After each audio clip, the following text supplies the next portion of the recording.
नमस्कार, स्वदेश न्यूज देख रहे हैं आप और मैं हूं नरेंद्र। आज बात करेंगे कोविड से हुई मौतों के आंकड़ों पर। लगातार विपक्ष सवाल उठा रहा है। देश में कोविड से हुई मौतों के आंकड़ों पर हमेशा सवाल खड़े होते रहे हैं। अस्पतालों में मौत का आंकड़ा की बात करें, चाहे फिर शमशान घाटों में, कब्रिस्तानों में किए गए अंतिम संस्कार की संख्या, कुछ और। अगर इस पूरे आंकड़ों को देखा जाए तो कांग्रेस लगातार हमलावर रही है। अब कांग्रेस महासचिव प्रियंका गांधी वाड्रा ने मामले को लेकर मोदी सरकार को कटघरे में खड़ा किया है। उन्होंने आरोप लगाया कि नरेंद्र मोदी सरकार ने कोविड-19 महामारी से मौत के आंकड़ों को घातक कोरोना वायरस के संक्रमण को फैलने से रोकने की बजाय दुष्प्रचार का साधन बना लिया है। उन्होंने सरकार से सवाल किया कि अपनी जो श्रृंखला के तहत वीडियो जारी किया है, उन्होंने लगातार वो बात कर रही थी, लगातार सरकार पर सवाल उठा रही थी। उन्होंने दावा किया कि महामारी की वजह से मरने वालों के आधिकारिक आंकड़े और विभिन्न शहरों में शमशान घाट और कब्रिस्तानों में हुए अंतिम संस्कार की संख्या में अगर देखा जाए तो अंतर बहुत ज्यादा है। प्रियंका ने अपने ट्वीट में एक वीडियो शेयर किया है जिसमें उन्होंने सवाल किया है कि कोविड से हुई मौतों के बारे में सरकार के आंकड़े शमशान कब्रिस्तानों के आंकड़ों में इतना अंतर क्यों है। उन्होंने यह भी पूछा कि मोदी सरकार ने आंकड़ों को जागरूकता फैलाने और घातक कोरोना वायरस के संक्रमण को फैलने से रोकने का साधन बनाने के बजाय दुष्प्रचार का साधन बना दिया है। क्या कहा प्रियंका गांधी ने, सबसे पहले सुनवाते हैं आपको। Modi government reduced oxygen beds by 36%, ICU beds by 46%, and ventilator beds by 28% between September 2020 and January 2021. Every expert had warned that there was going to be a second wave. When they came into power, they cut the health budget by 20%. They promised AIIMS all over the place. They promised district facilities to be upgraded, and they did nothing. Instead, the Central Vista project, declared an essential service, is on its way, with people working day in and day out to complete it by 2023. Is the health of Indian citizens less important than the Central Vista project?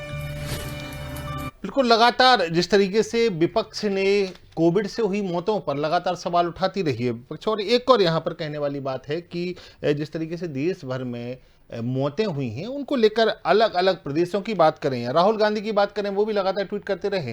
लेकिन प्रियंका गांधी ने अब निशाना साधा है कि जो सरकार है अब वो मौत के आंकड़ों को लेकर बहुत कुछ छुपा रही है।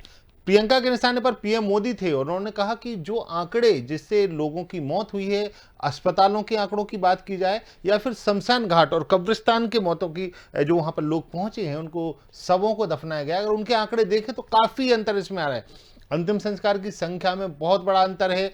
जो बजाय अस्पतालों में जो मौत के आंकड़े दिखाए गए हैं, शमशान घाटों में जिस तरीके से लाइन लगी थी, हजारों की संख्या में सब वहां पर पहुंच रहे थे। इन्हीं सब बातों को लेकर प्रियंका गांधी के निशाने पर पीएम नरेंद्र मोदी हैं और वो लगातार उन्होंने इस चीज को कहा है। और कहें एक ऐसा भी कह सकते हैं कि अलग अलग प्रदेशों में अगर कहें तो कांग्रेस ने सरकारों को घेरा है। हालांकि जो आंकड़े हैं उसका कोई सबूत अभी तक कांग्रेस पेश नहीं कर पाई, लेकिन कांग्रेस लगातार जिन आंकड़ों की बात कर रही है उन आंकड़ों को पेश करना चाहिए, उनको देश के सामने दिखाना चाहिए। हालांकि जो सरकारी आंकड़े हैं उनमें बड़ा अंतर, बड़ा फर्क की बात कर रही है कांग्रेस। हमारे साथ इस पूरे मामले में बात करने के लिए नवीन मिश्रा, वरिष्ठ भाजपा नेता, बंगाल से जुड़े हैं। योगेश गुप्ता, मध्य प्रदेश के भोपाल से कांग्रेस नेता हैं, हमारे साथ जुड़े हैं। दोनों मेहमानों का बहुत बहुत स्वागत है स्वदेश न्यूज में।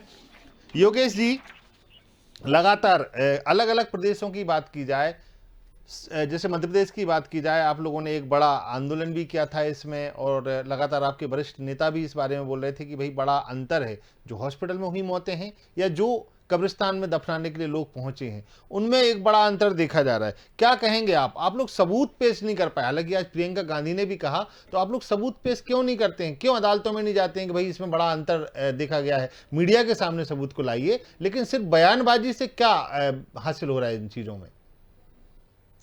जी नरेंद्र जी, देखिए बड़े ही दुर्भाग्यपूर्ण बात है और बहुत ही हास्यास्पद प्रश्न ये है।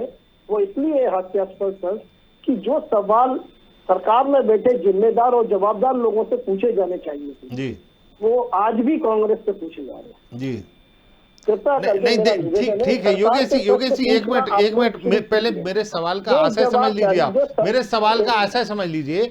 आप लोग अलग अलग प्रदेश में इस तरीके के आंदोलन आपने किए, मध्य प्रदेश में भी आप लोगों ने कहा कि भाई मौत के, चलिए माना, बिल्कुल माना, इस बात को माना की मौत के आंकड़ों में जो अस्पताल में हुई हैं, या कई ऐसे केसेस आए हैं? आपको पता है एक बच्चे का भी केस आया था कि उसके जो मदर फादर की जो डेथ हुई थी उसमें अस्पताल में कोरोना नहीं था उसमें, लेकिन जब कब्रिस्तान की उसको स्लिप दी गई उसमें लिखा हुआ था कि कोरोना से इनकी मृत्यु हुई। माना, सब माना, लेकिन ऐसे प्रूफ आप लोग पेश नहीं कर पा रहे हैं। आप लोग बात कर रहे हैं, सही है, अच्छी बात कर रहे हैं, लेकिन प्रूफ कहाँ है?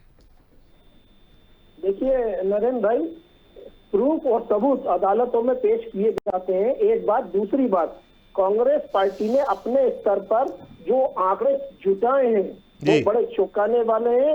मैं आपको मध्य प्रदेश के केवल 2 शहरों की आंकड़े बताता हूँ पूरी जिम्मेदारी और जवाबदारी के साथ। भोपाल, अकेले भोपाल जिले और इंदौर जिले में 45,000 से ज्यादा लोगों की मौत पिछले 2 महीने में हुई है।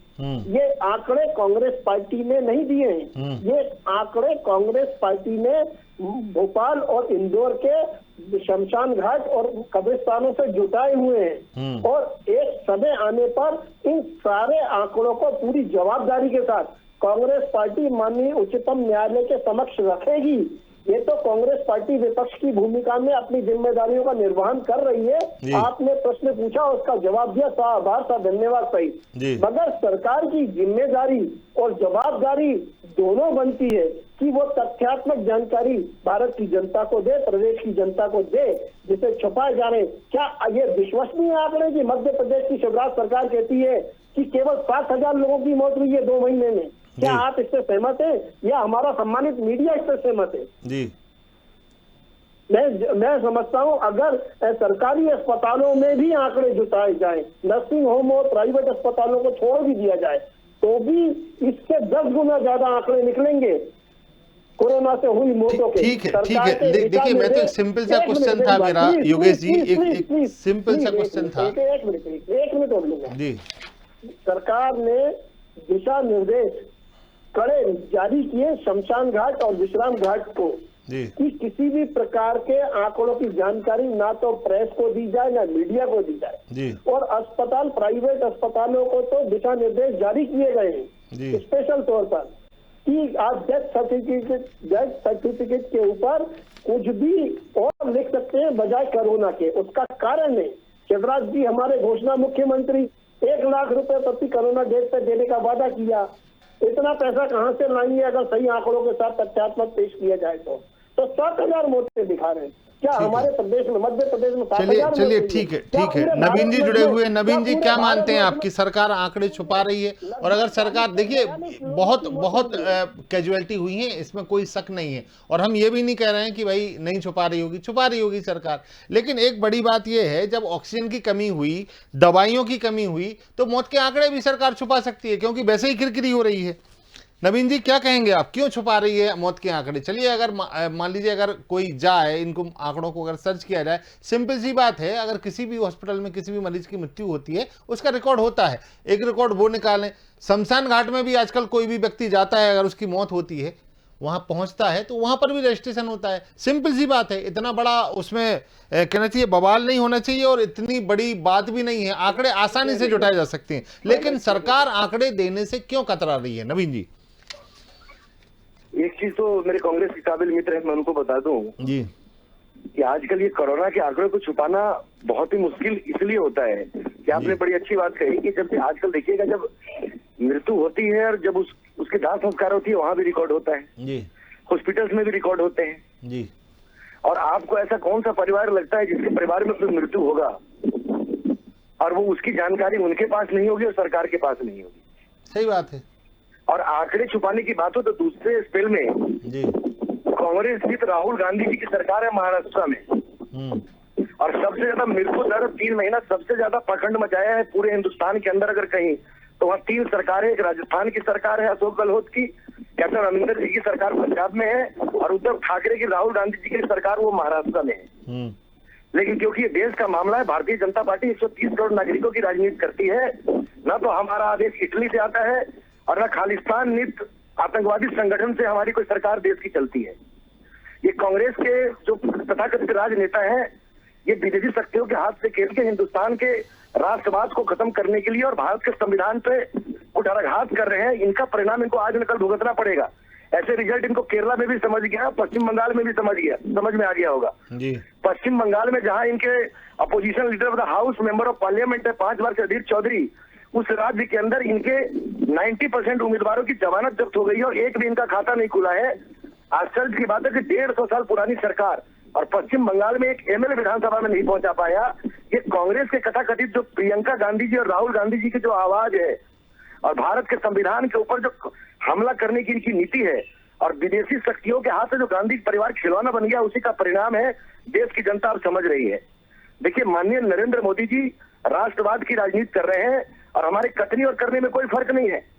कल जैसे ही भारत सरकार ने ये घोषणा किया कि नवंबर के दीपावली तक पूरे देश के 80 करोड़ आम नागरिकों को हम राशन उपलब्ध कराएंगे और हम फ्री वैक्सीन देंगे। ममता बनर्जी बंगाल में, कैप्टन अमरिंदर सिंह पंजाब में, गहलोत जी राजस्थान में, उद्धव ठाकरे और हमारे शरद पवार जी महाराष्ट्र में और राहुल गांधी और प्रियंका गांधी, ये सब लोग तिलमिलाने लगे दिल्ली में बैठ के कि आखिर ये कौन सा छक्का मार दिया प्रधानमंत्री जी ने। ये राष्ट्रवाद को बचाने के लिए और लोकतंत्र के अंदर में जब कोई इस ढंग की विपत्ति आती है तो भारत सरकार के पद में कोई भी लोग बैठे हैं, उनको देश की चिंता करने की बोलिए जरूरत योगेश होती जी, है। योगेश जी बोलिए, योगेश जी कुछ बोलना चाह रहे हैं, बोलिए और योगेश जी। माननीय प्रधानमंत्री जी ने, योगेश जी बोल रहे थे मैं सुन रहा था, नवीन जी को योगेश जी बोल रहे थे मैं सुन रहा था, मुझे पहले बोलने दीजिए। नहीं, वो कुछ पूछना चाह रहे हैं आपसे, बहुत ज्यादा नहीं, बस 1 मिनट का समय लेंगे, कुछ पूछना चाह रहे हैं। हो गया है ना नवीन जी। जी जी मैं सुन रहा हूँ आपको। नवीन जी, मैंने आपको बड़ी धैर्यपूर्वक सुना है। निवेदन है कि मुझे भी आप सुनने का माध्यम रखें, एक बात। दूसरी बात यह है कि आपने टोटल विषयांतर कर अपनी बात करी, सब्जेक्ट से अलग हटकर। मैं आपसे माननीय नरेंद्र जी के माध्यम से जानना चाहूंगा, क्या गंगा में बहती हुई लाशें झूठ बोल रही हैं? क्या हिंदुस्तान का जो प्रत्येक परिवार जो इस कैजुअलिटी से गुजरा है, जिसने ऑक्सीजन अपने कंधे पर रखकर कुर्सी पर बैठकर सिलेंडर लेते हुए दम तोड़ा है, क्या वो झूठ बोल रहे हैं? अरे मानवीय संवेदनाएं आपकी और आपकी पार्टी की मर चुकी हैं। रही बात छक्के की, तो छक्कों से छक्कों की उम्मीद नहीं की जा सकती है। माननीय राहुल गांधी जी ने जनवरी में बोला था कि जो अंतर्राष्ट्रीय स्तर पर मान्यता प्राप्त वैक्सीन निर्माता हैं, जिनको मान्यताएं मिल चुकी हैं, उनको भारत में अनुमति क्यों नहीं दे रहे? अगर समय पर उनको अनुमति दे दी जाती तो इतनी बड़ी जनहानि से बचा जा सकता था। पूरी जिम्मेदारी के साथ बोल रहा हूँ, 40 से 42 लाख लोगों की मौत हुई है पूरे भारतवर्ष में। इसकी जिम्मेदारी और जवाबदारी सिर्फ नरेंद्र मोदी जी और उनकी सरकार की है। लापरवाही से भरी सरकार, जिसने चुनाव प्रचार प्रसार में पूरा 2020 से लेकर मार्च 2021 तक का समय व्यर्थ कर दिया, जिसमें बहुत कुछ किया जा सकता था।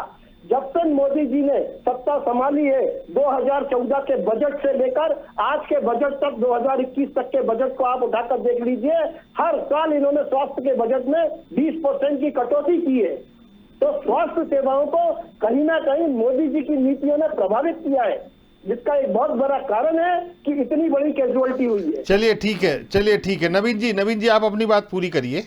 नरेंद्र भाई, मैं बता दूं पहले मेरे काबिल मित्र योगेश जी को जी कि देश 1947 में आजाद हुआ जी, और सरकार आज 75-77 साल की सरकार हुई। देश के अंदर में 55 से 60 सरकार कांग्रेसियों की थी। उसमें जवाहरलाल नेहरू, लाल बहादुर शास्त्री से लेकर इंदिरा जी से राजीव गांधी तक इन्हीं के प्रधानमंत्री थे। माननीय चंद्रशेखर जी भी इन्हीं के समर्थन से प्रधानमंत्री हुए थे और 10 साल मूक दर्शक प्रधानमंत्री भी मनमोहन सिंह इन्हीं के थे। आखिर पूरी 55 साल में कांग्रेसियों ने कौन से स्वास्थ्य व्यवस्था ने क्या कर दिया इस देश में? आपको याद होगा कि कालाजार के टिकट, जवाब दूंगा। योगेश भाई आराम से सुने आप पहले। हाँ, जवाब ले लीजिएगा। एक काला जर के टीका को खोजने के लिए आपकी सरकार ने 15 साल रिसर्च करवाया और 15 साल के बाद में कोई भारतीय जनता पार्टी के पूर्व स्वास्थ्य मंत्री है अभी सीपी ठाकुर जी, अभी पटना से पूर्व सांसद रहे, राज्यसभा सांसद है। सीपी ठाकुर की मदद के बाद में जो है वो कालाजार के टीका इस देश के अंदर आया था। 15 साल हमको लग गया था। एक मलेरिया का मेडिसिन करने के लिए आपकी सरकार के, आपकी कांग्रेस की सरकार की इस देश में 13 से 14 साल लग गए थे इस देश के अंदर। और 13 से 14 साल के बाद आपने 20 साल के अंदर 25 साल आपको लगी मलेरिया पे कंट्रोल करने में। योगेश भाई पॉजिटिव राजनीति करिए, देश की जनता समझदार है। जवाब ले लीजिएगा नरेंद्र भाई। योगेश भाई सुन तो लीजिए पहले हमारी बात को आप। जी, और आप सुन रहा हूँ। जहाँ तक रहा गंगा की बात, बिल्कुल सही बात, ये दुखद चीज है कि गंगा के अंदर कुछ लाशें देखी गई बिहार के बक्सर में और उत्तर प्रदेश के गाजीपुर में। इसमें तमाम भारतीय जनता पार्टी के बड़े नेताओं का स्टेटमेंट आया, हमने कड़ी कमेटी बनाई, हम कार्रवाई करने को तैयार है। पश्चिम बंगाल में आपके समर्थन वाली और अधीर चौधरी जी के समर्थन वाली सरकार है ममता बनर्जी की, जिसके बीच में आप काम कर 3 दिन से पश्चिम बंगाल के मालदा में डेली लाश मिल रही है। गंगा में मालदा नदी के अंदर 3 दिन से कथित जो आपके राजनेता है और आपके तो कांग्रेस पार्टी के प्रवक्ता है, 3 दिन से यूपी से तो नहीं पहुंच गई वो योगेश जी यूपी से तो नहीं पहुंच गई वहां तक लाशें बहती हुई। यूपी और मालदा की दूरी 170-80 किलोमीटर 200 किलोमीटर की है। 200 किलोमीटर। योगेश भाई सुन लीजिए, आप ये तो बोल दीजिए, सुन लीजिए मेरी बात को। और आपने अभी आरोप लगाया कि 40 से 42 लोग मारे गए। 40 से 42 लाख लोग मार लो। सुन तो लीजिए पहले। उसी भोपाल गैस कांड में लोगों की मृत्यु हुई और आपकी सरकार में राजीव गांधी जी आपके प्रधानमंत्री थे। आपके कांग्रेस के लोग छुपाते रहे कि गैस कांड में कितने लोग मरे हैं। ये सब छुपाने छिपने की व्यवस्था जो है नहीं, लेकिन एक बात तो है नवीन जी और योगेश जी, मैं आपको बताऊं कि राजनीति में लोग कैसे पलटते हैं, कब पलटते हैं। सीधा सा उदाहरण आप देखने को मिला है उत्तर प्रदेश में। अखिलेश यादव और मुलायम सिंह यादव दोनों ने कोरोना का टीका लगवा लिया है, योगेश जी, है ना? बिल्कुल लगाना चाहिए। देखिए नागेंद्र भाई बिल्कुल देश के 135 करोड़ आम नागरिकों को सबको लगाना चाहिए। देश के वो कांग्रेस करने वाले लोग, बहुजन समाज पार्टी के लोग, देखिए नवीन जी और राष्ट्रीय जनता दल के लोग हो, ये तमाम लोगों को टीकाकरण करा करके अपने आप को सुरक्षित करना चाहिए। कांग्रेस के जो कार्यकर्ता है वो भी भारतीय जनता पार्टी सरकार अगर देश के अंदर है या कांग्रेस की सरकार में भारतीय जनता पार्टी के कार्यकर्ता है तो वो देश के नागरिक है। कांग्रेस के कार्यकर्ताओं को भी सुरक्षित रखना ये भारत सरकार का काम है। हम उसके लिए चाहते हैं कि कांग्रेस के मित्र भी समाजवादी बहुजन समाज पार्टी के लोग लगाए। लेकिन अगर 42 लाख और 40 लाख के बाद में सोनिया जी, राहुल जी और प्रियंका गांधी जी के पास अगर कुछ रिकॉर्ड है, इनके प्रवक्ता अगर कोई रिकॉर्ड कहीं से बनाते हैं, प्रिंट अगर देखिए नवीन जी प्रियंका गांधी का आशय समझिए। प्रियंका गांधी ने कहा क्या है आप समझिए। उनका सीधा सा कहने का मतलब ये था कि मोदी सरकार ने आंकड़ों को जागरूकता फैलाने और घातक कोरोना वायरस के संक्रमण से फैलने से रोकने की बजाय उसको साधन बनाते, मतलब बताते कि कितनी मौतें हुई हैं, और सही भी है, जनता को पता होना चाहिए, बताते कि कितनी मौतें हुई हैं। हालांकि उसका दुष्प्रचार किया जा रहा है कि भाई कम मौतें हुई हैं। हालांकि सेकेंड वेव की जो स्थिति थी, अवेयरनेस के हिसाब से उन्होंने बोला है। आप समझिए बात को। देखिए राज्य सरकारों ने अगर कोई अपनी गिनती के उसमें अगर राज्य सरकारों की कुछ कमियां रही हैं तो राज्य सरकार का मामला है। भारत सरकार के पास में या भारत स्वास्थ्य मंत्रालय में, चाहे वो महाराष्ट्र का हो, पंजाब का हो, राजस्थान का हो, हरियाणा का हो, दिल्ली का हो, बंगाल का हो, चाहे उड़ीसा का हो, जिस प्रदेश से जो भी रिकॉर्ड आए हैं मंत्रालय से, चाहे उनके चीफ सेक्रेटरी के द्वारा, होम सेक्रेटरी के द्वारा जो भी डिटेल्स एवरीडे दिए जाते हैं, जो भी हमारे पास है उसकी आंकड़ा भारत सरकार ने पूरी एकदम ट्रांसपेरेंसी के साथ देश की जनता के सामने रखा है। ठीक है। 4 लाख हुआ, 4 लाख, जिस दिन 3 लाख हुआ, 3 लाख। अब कल अगर 1 लाख हुआ है तो कांग्रेस के मित्रों को हम कैसे कहते कि 3 लाख हुआ है? अगर 1 लाख की संख्या अगर देश चाहिए 3 लाख हम कैसे कह दें? कांग्रेस के लोगों की आदत सी हो गई है, इनकी गिनती कुछ अलग ढंग की गिनती है, क्योंकि 1947 से ये गिनती करते आए हैं और सारे इनकी गिनती को देश भी नहीं समझ पाया आज तक। लेकिन भारतीय जनता पार्टी अब निर्सीख हुआ है। हमने अटल बिहारी वाजपेयी की 5 साल सरकार चलाई, 2.5 साल हमने मोरारजी भाई देसाई की चलाई और 7 साल से हम नरेंद्र भाई मोदी की सरकार चला रहे हैं। हम सीख रहे हैं, हम राष्ट्रवाद को मजबूत करने की दिशा में, संविधान को बचाने की दिशा में काम कर रहे हैं। लेकिन ये तो 55 साल सरकार चलाने वाले लोग हैं, अनुभव इतनी इनकी बड़ी है और आंकड़े का खेल इतना बढ़िया से कांग्रेस के मित्र जानते हैं।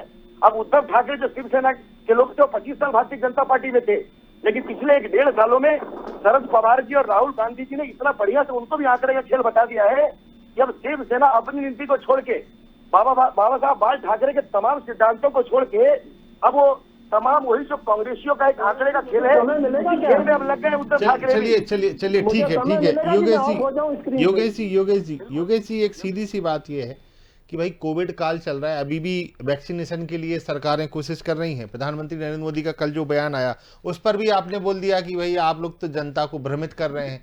अब जब वैक्सीन की व्यवस्था हो रही है, 7 कंपनियों को परमिट कर दिया गया है, वो 7 कंपनियां भी वैक्सीनेशन बनाने के लिए लग गई हैं। दुगने वैक्सीनेशन का जो टारगेट है वो डबल कर दिया गया है, कंपनियों का प्रोडक्शन डबल कर दिया गया है। अब क्या दिक्कत है भाई? अब वो जो मौतें हुई हैं, अब तो आंकड़े कम हो रहा है, 1 लाख के करीब आ गए हैं हम। अब जो संक्रमण की दर है जो प्रतिदिन 4 लाख 4.5 लाख पहुंच गई थी, आज हम 1 लाख पे हैं, तो चीजें कम हो रही हैं। अब उस चीज को हवा देने से क्या मतलब निकल रहा? नहीं नरेंद्र जी, देखिए मैं आपके प्रश्न का जवाब दूंगा बड़ी ईमानदारी के साथ जी लेकिन पहले कुछ मेरे दोस्त नवीन जी की सवालों का जवाब दे दूं। जी उनकी जानकारी अधूरी है। कांग्रेस पार्टी ने अपने 55 साल 60 साल के कार्यकाल में भारत को आत्मनिर्भर बनाया वैक्सीनेशन निर्माण के मामले में। अगर इन्होंने पढ़ लिया होता ना तो इतनी गैर जवाबदारी से ये जवाब नहीं देते। सन 1978 से भारत सबसे बड़ा विश्व में वैक्सीन निर्माता है, जिसकी वैक्सीनेशन नीति की सराहना पूरे विश्व पटल पर की गई है। वैक्सीनेशन ड्राइव अगर सही दिशा और सही समय से हो गया होता तो इतनी बड़ी जनहानि होने से रोका जा सकता था। हमारे भारत के नागरिकों की जानों को बचाया जा सकता था। जब हमें ऑक्सीजन सिलेंडर की जरूरत थी तो जनवरी माह में आपने 6 करोड़ वैक्सीन विश्व में निर्यात कर दी।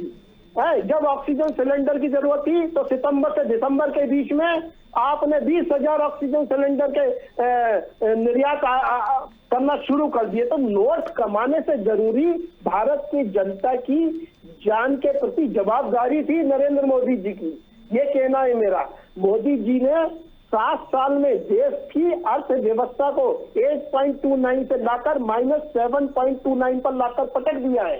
भारतीय जनता पार्टी के नेता और उनके प्रवक्ता उस कहावत को चरितार्थ करने में लगे। योगेश जी, लेकिन सबसे बड़ी बात, हम बैल से दूध निकाल कर ही मानेंगे जी। ये जो मौत के आंकड़े हैं ये भयावह हैं, चौंकाने वाले हैं और इसमें भारतीय जनता पार्टी शासित सरकारों को पूरी शर्मिंदगी के साथ देश से माफी मांगना चाहिए। ये भारत का दुर्भाग्य है कि उनके मूलभूत अधिकारों के लिए अगर कोई केंद्र सरकार काम करती है तो उसका एहसान जताया जाता है माननीय मोदी जी के द्वारा। ये देश के हम नागरिकों का पैसा है। मोदी जी या भारतीय जनता पार्टी अपनी जेब से नहीं खर्च कर रही वैक्सीनेशन के ऊपर पैसा। और रही बात आंकड़ों की तो 55 साल के शासन में कांग्रेस के कोष में 2200 करोड़ रुपए का धन संचय है और माननीय नरेंद्र मोदी जी ने जब से सत्ता संभाली है 7 साल में 22,000 करोड़ रुपए से ऊपर का धन का कोष भारतीय जनता पार्टी के ऊपर के कोषालय में जमा है। पूरी जिम्मेदारी जवाबदारी के साथ बात करता हूँ इस बात को यहाँ बैठकर। तो ये आंकड़े हैं चौंकाने वाले कि भ्रष्टाचार कौन कर रहा है, भ्रष्टाचारियों को संरक्षण कौन दे रहा है। रेमडेसिविर इंजेक्शन की कालाबाजारी हो, M47 इंजेक्शन की सही बात है, वो भी कालाबाजारी मंत्री हो, और मुख्यमंत्री कर रहे होंगे। खैर ठीक है योगेश जी जवाब ले लेते हैं। मोदी सरकार इनकार करती नवीन है। जी, और नवीन जी, जब पूरे भारत में नवीन जी, सीधी सी बात है उनका ये कहना है कि सीधी सी बात है उनका कहना है कि आपने कोरोना काल में खूब पैसे कमा लिए, आपकी पार्टी ने 150 रुपए अभी अगर राज्यों को जिम्मेदारी दे दी गई थी, क्योंकि ये भी कहा जा रहा था, कल प्रधानमंत्री नरेंद्र मोदी ने खुद अपने भाषण में कहा कि राज्यों की तरफ से ऐसे भी आरोप लगे थे कि भाई आपने पूरी चीजें अपने पास रख ली, राज्यों को कुछ करने के लिए दी। टुकड़े गैंग का नारा आपने दिया था ना। भारत के ये दूसरे गुजराती नेता हैं जो भारत के टुकड़े करने पर आमादा। चलिए ठीक है नवीन जी जवाब दीजिए। योगेश जी ने बहुत सारे सवाल पूछे हैं इकट्ठे, शायद आपको याद भी नहीं होगा। हमारे सरदार वल्लभ भाई पटेल जिन्होंने रियासतों को जोड़कर एक मजबूत राष्ट्र बनाया था। नहीं योगेश जी मैं आपको बीच में टोकना चाहूंगा। आपके पूर्व मुख्यमंत्री के जो बयान आए थे, शायद आप भी थे उस दिन डिबेट में, वो क्या थे? खैर अपन उन बातों पे नहीं जाते, हम अभी दूसरा मुद्दा है। चलिए नवीन जी, कमलनाथ जी के बयान के ऊपर जा रहे हैं। नहीं वो बात अलग है। आपने कहा ना टुकड़े गैंग और ये सब चीजें। अपने हलफनामे में इंडियन वेरिएंट का जिक्र माननीय स्वास्थ्य मंत्री हर्षवर्धन जी ने और केंद्र में शासित भारतीय जनता पार्टी की सरकार ने किया था इंडियन वेरिएंट का उल्लेख। तो आपको अगर अरे आप समझिए सिंगापुर वेरिएंट का भी आया था, चाइनीज वेरिएंट का भी आया था, सिंगापुर वेरिएंट का भी आया था, लेकिन सिंगापुर के किसी नागरिक ने ये नहीं कहा होगा कि ये सिंगापुर का वेरिएंट है। अरे आप कैसी बातें करते हो योगेश गुप्ता जी, कुछ भी नहीं कहना चाहिए। किसी पार्टी के प्रवक्ता है, अच्छी बात है, लेकिन इस तरीके की बातें। चलिए नवीन जी से जवाब ले लेते हैं। नवीन जी बोलिए, आप कुछ बोलना चाह रहे हैं। देखिए नरेंद्र जी, ये विषय अंतर करके बात। अरे योगेश जी, अब बोलने नहीं दीजिए ना, बहुत देर से बोल रहे हैं, टाइम नहीं बचा योगेश जी। जान मान के नुकसान के ऊपर बात करें। योगेश जी बोल लेने दीजिए भैया, बोल लेने दीजिए योगेश जी, बोल लेने दीजिए प्लीज। बोलने दे रहा हूँ, लेकिन आप विषयांतर क्यों कर रहे हैं? आप सही मुद्दों के आंकड़ों पर आइए, आज की डिबेट का जो विषय है आप उस पर आइए। आप मध्य प्रदेश में कुछ बोलेंगे, कांग्रेस में आपकी प्रमोशन होगी, आप बोलते रहिए। चलिए आप नवीन जी सीधी सी बात है, उनका ये कहना है कि कोरोना काल में मेरे मित्र योगेश जी को कुछ बोलने दीजिए। कांग्रेस की क्योंकि स्थिति बड़ी खराब है, अब बेचारे मित्र हैं, हमारे राजनेता हैं, कुछ बोलेंगे, कुछ कम से कम इनके लीडरशिप देखे तो भी एक दूसरे कुछ भारतीय जनता पार्टी को गाली दे रहे हैं और सरकार को कुछ बोल रहे। बोलिए, मैं भी सुन रहा हूँ, बोलिए योगेश भाई, बोलिए। हाँ नवीन जी, आपकी शुभकामनाओं के लिए धन्यवाद। मैं अपना काम बखूबी करना जानता हूँ, पूरी जिम्मेदारी जवाबदारी के साथ। लेकिन नवीन जी, हमारे योगेश भाई जब मुस्कुराते हैं तो बहुत जोरदार मुस्कुराते हैं, आप अगर देख रहे हो तो बहुत बेहतरीन स्माइल करते हैं। आप विषय पर आइए, सुनिए भी तो सही, आप विषय पर आइए। आप हाँ, जो राहुल गांधी समझा दे रहे वही जब सुनने की भी आदि बनी है क्या? अरे आप विषय पे तो आइए, आप ही विषयांतर करते हैं तो मुझे इधर उधर जाना पड़ता है। अब आप मुद्दे पे आ जाइए जी। नरेंद्र भाई जी, पूरी कांग्रेस पार्टी और इनके पार्टी के महासचिव जी, इनके अभी महासचिव है इनके पार्टी के अध्यक्ष जी, क्योंकि अध्यक्ष तो कब सोनिया गांधी होती है तो राहुल गांधी, बड़ी कंफ्यूजन देश को होता है। तो जी। इन्हीं दोनों में से हेड टेल का होता है, हेड हो गया तो माँ बन गई, टेल हो गया तो बेटा बन गए। ठीक है। जैसे अमित शाह जी और मोदी जी है ना, जय शाह जी बिना क्रिकेट खेले बीसीसीआई के सचिव बन गए। ऐसा बीजेपी में नहीं होता है, स्वीकार करो यार। राजनाथ सिंह के बेटे ने कौन सी नेतागिरी करी? योगेश भाई मंत्री गुस्सा हो गए यार आप, योगेश भाई फिर गुस्सा हो गए यार आप। नहीं, गुस्सा नहीं हुआ मैं आपको याद दिला रहा हूँ। सिक्के के दोनों पहलुओं को देखो, सिक्के के दोनों पहलुओं को देखो। हिंदुस्तान की बर्बादी, परिवारवाद आपके यहाँ भी है। पहले सुन तो लीजिए भाई मेरे, पहले सुन लीजिए। परिवारवाद आपके यहाँ हमारी बात। चलिए आप पहले आप ही बोल लीजिए, मैं चुप हो, आप बोलिए। टाइम कम बचा है योगेश जी, बिल्कुल 2 मिनट का टाइम बचा है। नवीन जी आपसे आखिरी प्रतिक्रिया चाहेंगे, 3 बजने वाले हैं, आप समझिए बात को। ये उस पार्टी के राजनेता है जिस पार्टी के नेशनल प्रेसिडेंट अरुणाचल प्रदेश के जमीन चाइना का हाथों बेच करके और कांग्रेस का उस पार्टी के लोग हैं। ये यात्रा मोदी जी उस पार्टी के लोग हैं। राहुल गांधी चाइना के एजेंट है, चाइना के एजेंट और पूरा इटली में पैसा ट्रांसफर करने वाला परिवार।